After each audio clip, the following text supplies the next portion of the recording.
Go from a beginner in English to fluent in 7 books.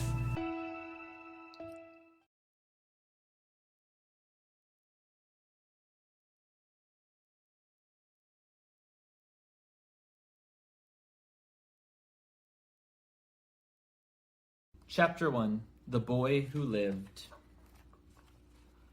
Mr. and Mrs. Dursley of number 4 Privet Drive were proud to say that they were perfectly normal. Thank you very much. They were the last people you'd expect to be involved in anything strange or mysterious, because they just didn't hold with such nonsense. Mr. Dursley was the director of a firm called Grunnings, which made drills. He was a big, beefy man with hardly any neck, although he did have a very large mustache. Mrs. Dursley was thin and blonde and had nearly twice the usual amount of neck, which came in very useful as she spent so much of her time craning over garden fences, spying on the neighbors. The Dursleys had a small son called Dudley, and in their opinion, there was no finer boy anywhere. Let's see a portrait of the Dursleys and Dudley. The Dursleys had everything they wanted, but they also had a secret, and their greatest fear was that somebody would discover it. They didn't think they could bear it if anyone found out about the Potters. Mrs. Potter was Mrs. Dursley's sister, but they hadn't met for several years. In fact, Mrs. Dursley pretended she didn't have a sister because her sister and her good-for-nothing husband were as un-Dursleyish as it was possible to be. The Dursleys shuddered to think what the neighbors would say if the Potters arrived in the street. The Dursleys knew that the Potters had a small son too, but they had never even seen him.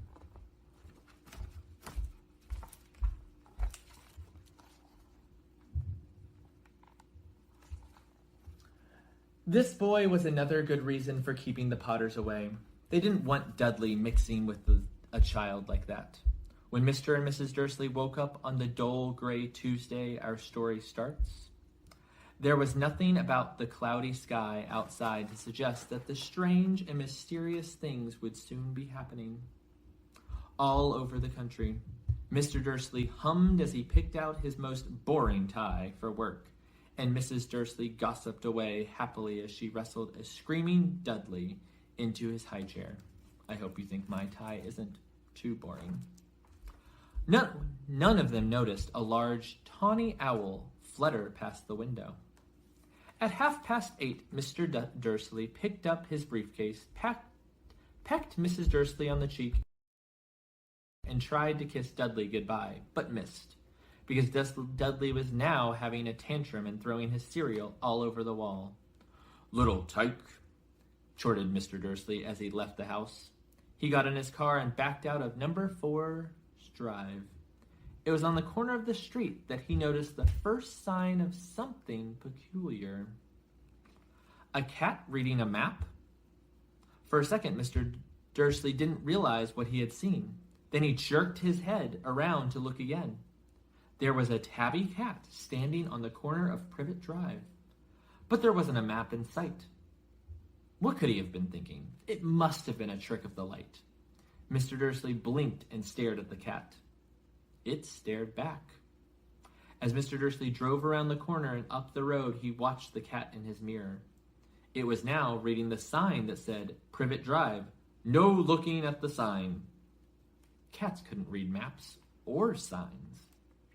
Mr. Dursley gave himself a little shake and put the cat out of his mind. As he drove towards the town, he thought of nothing except a large order of drills he was hoping to get that day. But on the edge of town, drills were driven out of his mind by something else. As he sat in the usual morning traffic jam, he couldn't help notice that there seemed to be a lot of strangely dressed people about. People in cloaks. Mr. Dursley couldn't bear people who dressed in funny clothes. The get-ups you saw on young people. He supposed this was some stupid new fashion. He drummed his fingers on the steering wheel, and his eyes fell on a huddle of these weirdos standing quite close by. They were whispering excitedly together. Mr. Dursley was enraged to see that a couple of them weren't young at all. Why, that man had to be older than he was and wearing an emerald green cloak. The nerve of him. But then it struck Mr. Dursley that this was probably some silly stunt. These people were obviously collecting for something. Yes, that would be it. Collecting like trying to collect for charity. The traffic moved on, and a few minutes later, Mr. Dursley arrived in the Grunnings car park, his mind back on drills. Mr. Dursley always sat with his back to the window in his office on the 9th floor.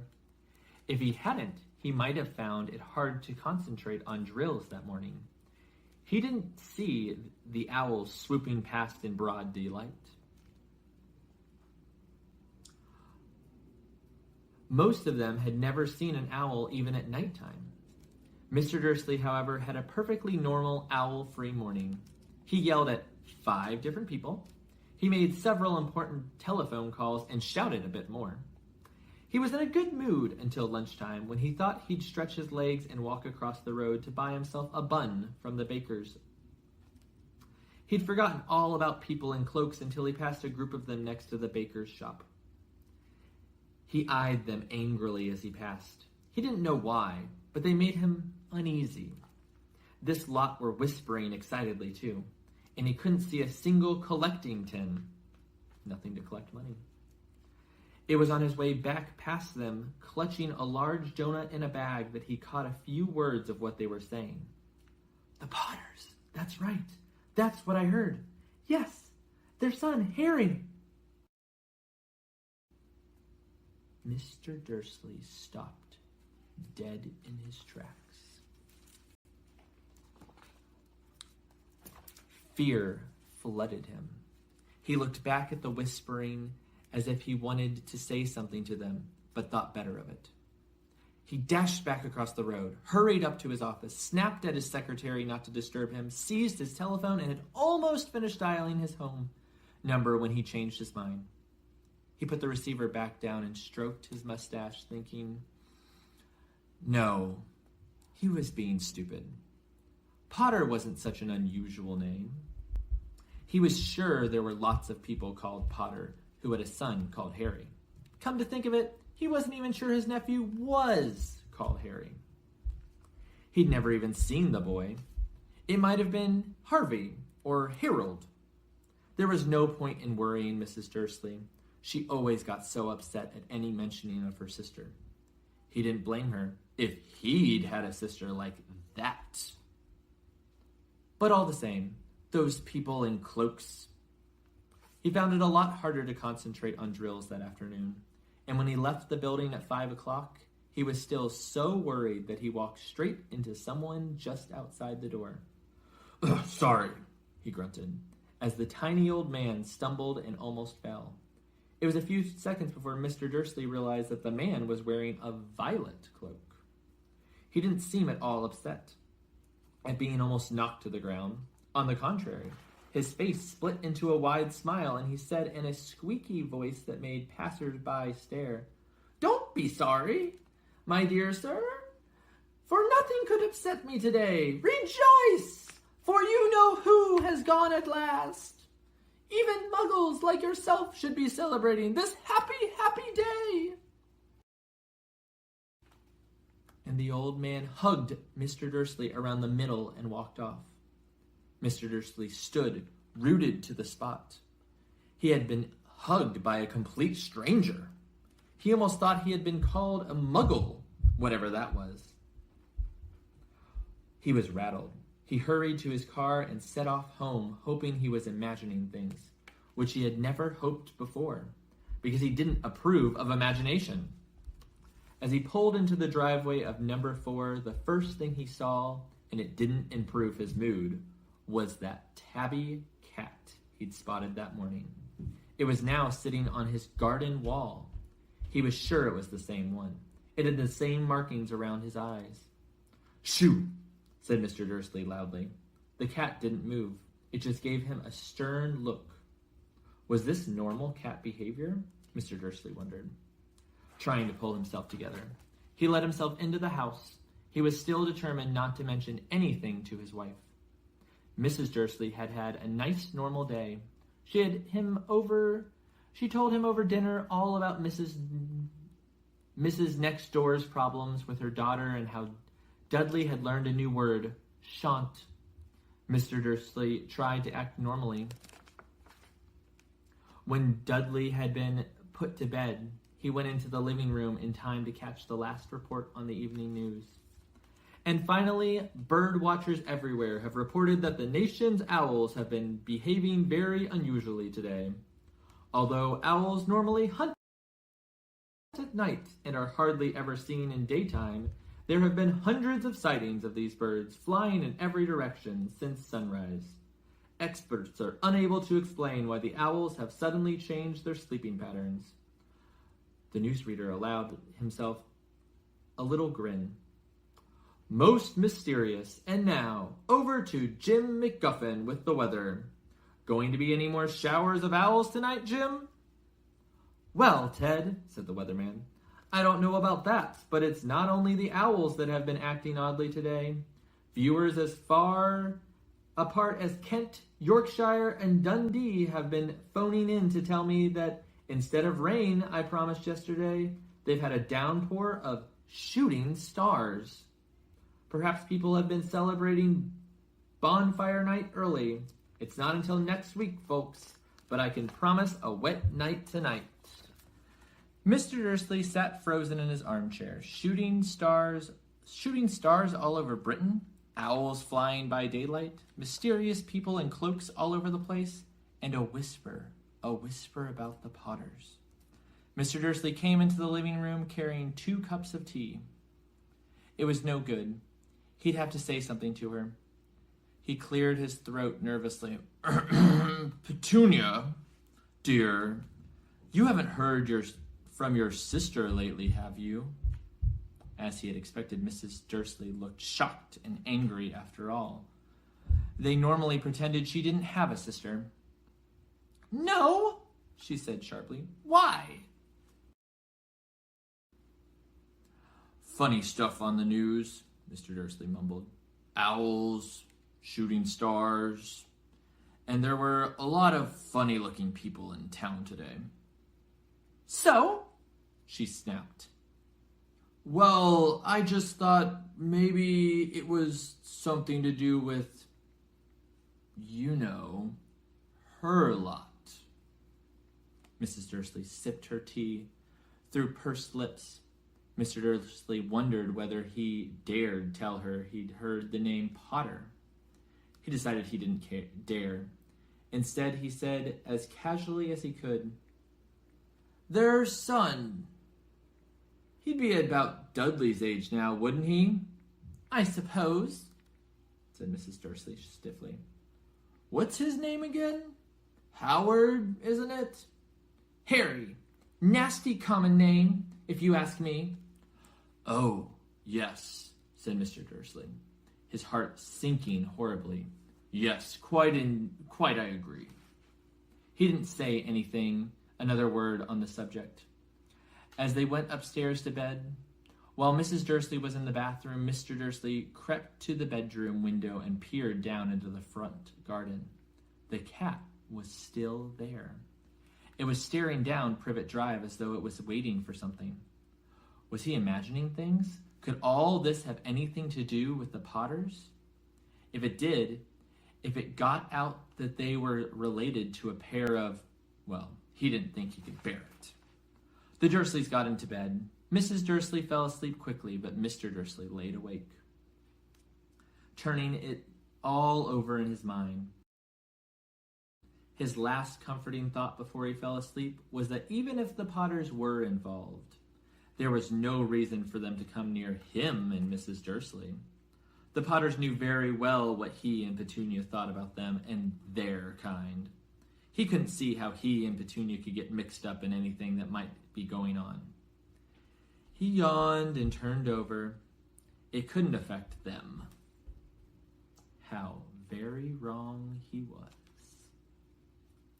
Mr. Dursley might have been drifting into an uneasy sleep but the cat on the wall outside was showing no signs of sleepiness. It was sitting as still as a statue, its eyes fixed unblinkingly on the far corner of Privet Drive. It didn't so much as quiver when a car door slammed in the next street, nor when two owls swooped overhead. In fact, it was nearly midnight before the cat moved at all. A man appeared on the corner. The cat had been watching, appeared so suddenly and silently, you'd have thought he'd just popped out of the ground. The cat's tail twitched and its eyes narrowed. Nothing like this man had ever been seen in Privet Drive. He was tall, thin, and very old. Judging by the silver on his hair and beard, which were both long enough to tuck into his belt. He was wearing long robes, a purple cloak which swept the ground, and high-heeled buckled boots. His blue eyes were light, bright and sparkling behind half-moon spectacles, and his nose was very long and crooked, as though it had been broken at least twice. This man's name was Albus Dumbledore. Albus Dumbledore didn't seem to realize that he had just arrived in a street where everything from his name to his boots was unwelcome. He was busy rummaging in his cloak looking for something, but he didn't seem to realize he was being watched because he looked up suddenly at the cat, which was still staring at him from the other end of the street. For some reason, the sight of the cat seemed to amuse him. He chuckled and muttered, "I should have known. I should have known." He had found what he was looking for in his inside pocket. It seemed to be a silver cigarette lighter. He flicked it open, held it up in the air, and clicked it. The nearest street lamp went out with a little pop. He clicked it again. The next lamp flickered into darkness. 12 times he clicked the put outer until the only lights left in the whole street were two tiny pinpricks in the distance, which were the eyes of the cat watching him. If anyone looked out their windows now, even beady-eyed Mrs. Dursley, they wouldn't be able to see anything that was happening down the pavement. Dumbledore slipped the put-outer back inside his cloak and set off down the street towards number 4, where he sat down on the wall next to the cat. He didn't look at it, but after a moment he spoke to it. "Fancy seeing you here, Professor McGonagall." He turned to smile at the tabby, but it had gone. Instead, he was smiling at a rather severe-looking woman who was wearing square glasses, exactly the shape of the markings the cat had had around its eyes. She, too, was wearing a cloak, an emerald one. Her black hair was drawn into a tight bun. She looked distinctly ruffled. "How did you know it was me?" she asked. "My dear Professor, I've never seen a cat sit so stiffly." "You'd be stiff if you'd been sitting on a brick wall all day," said Professor McGonagall. "All day? When you could have been celebrating? I must have passed a dozen feast parties on my way here." Professor McGonagall sniffed angrily. "Oh, yes, everyone's celebrating all right," she said impatiently. "You'd think they'd be a bit more careful, but no. Even the Muggles have noticed something's going on. It was on their news." She jerked her head back at the Dursleys' dark living room window. "I heard it. Flocks of owls, shooting stars. Well, they're not completely stupid. They were bound to notice something. Shooting stars down in Kent? I'll bet that was Daedalus Diggle. He never had much sense."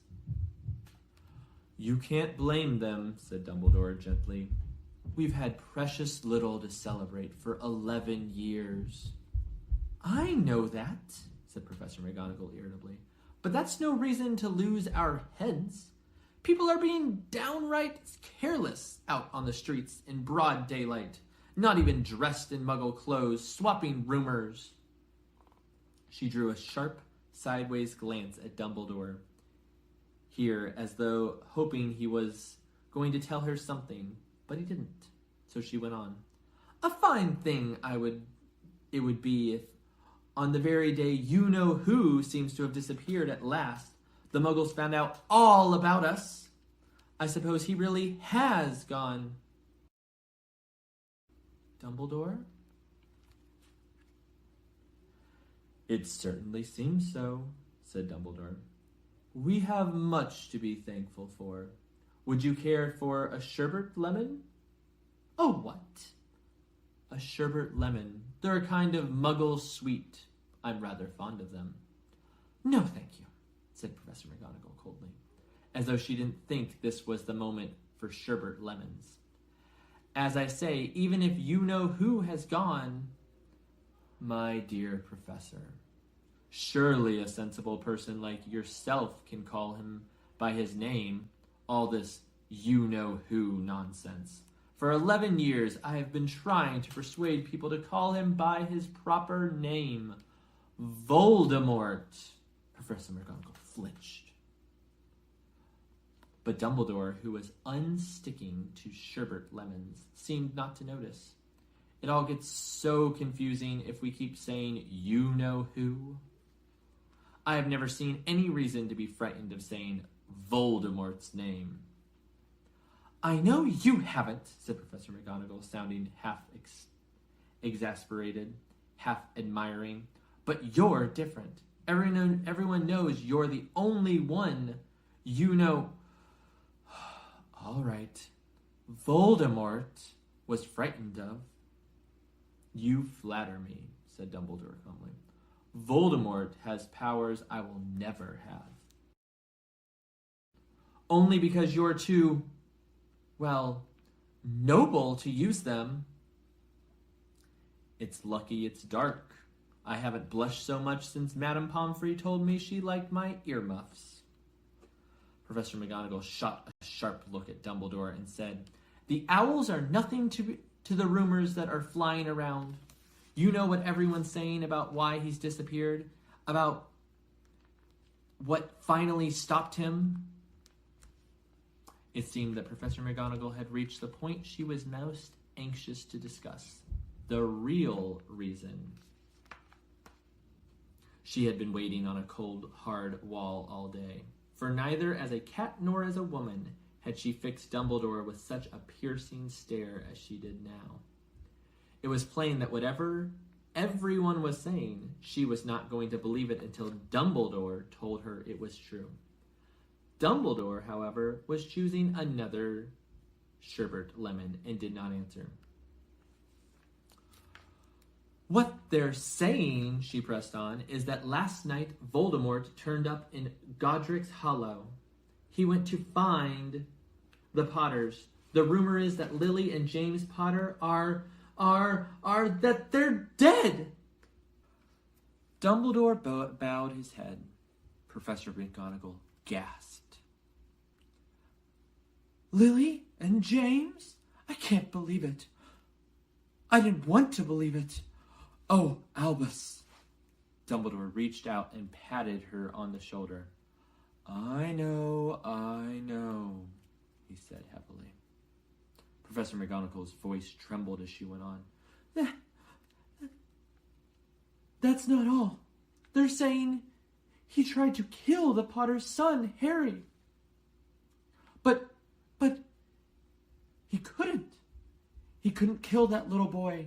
No one knows why. Or how. But they're saying that when he couldn't kill Harry Potter, Voldemort's power somehow broke. And that's why he's gone? Dumbledore nodded glumly. It's true, faltered Professor. It's true, faltered Professor McGonagall. After all he's done, all the people he's killed, he couldn't kill a little boy?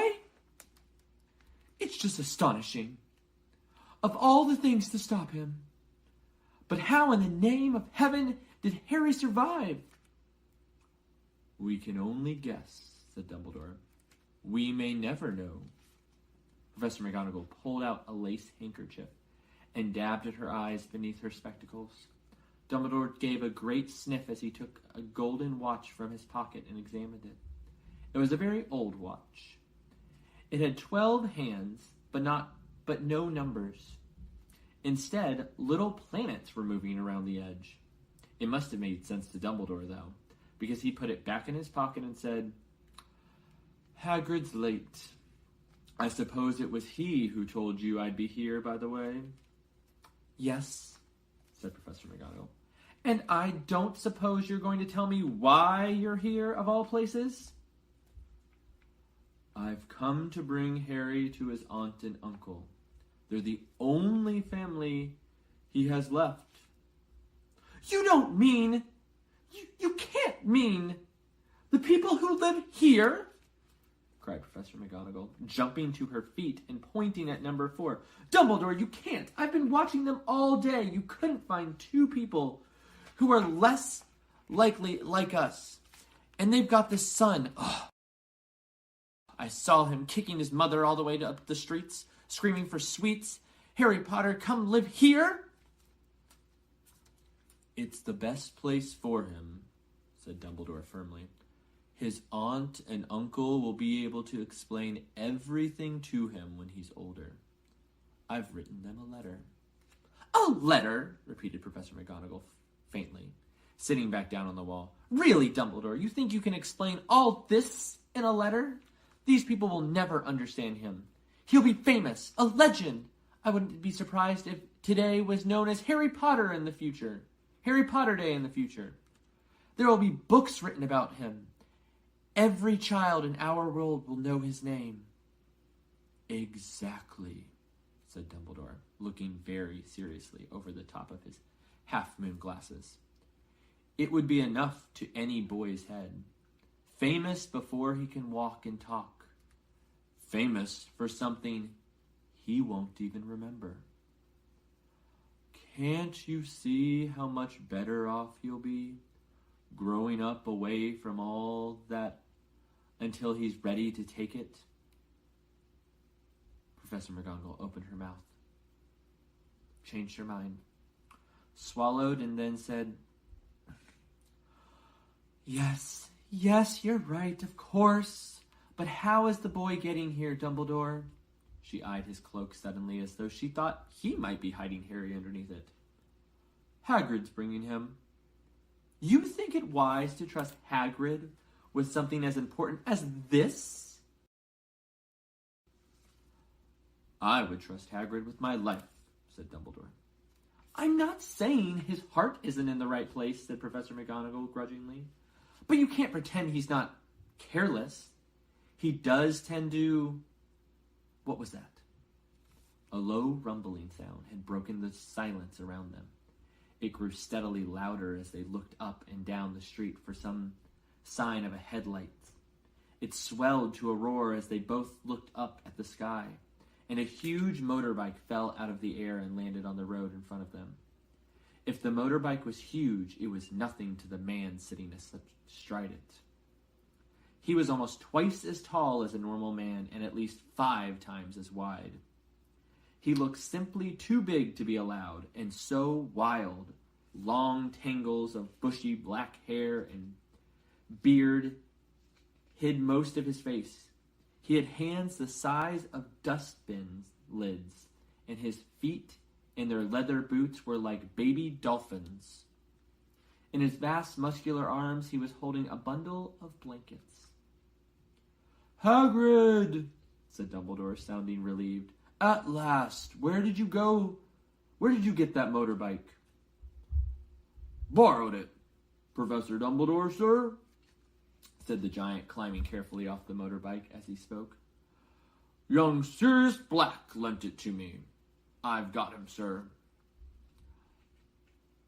No problems, were there? No, sir. House was almost destroyed, but I got him out all right before the muggles started swarming around. He fell asleep as we were flying over Bristol. Dumbledore and Professor McGonagall bent forward over the bundle of blankets. Inside, just visible, was a baby boy, fast asleep. Under a tuft of jet black hair over his forehead, they could see a curiously shaped cut, like a bolt of lightning. "Is that where?" whispered Professor McGonagall. "Yes," said Dumbledore.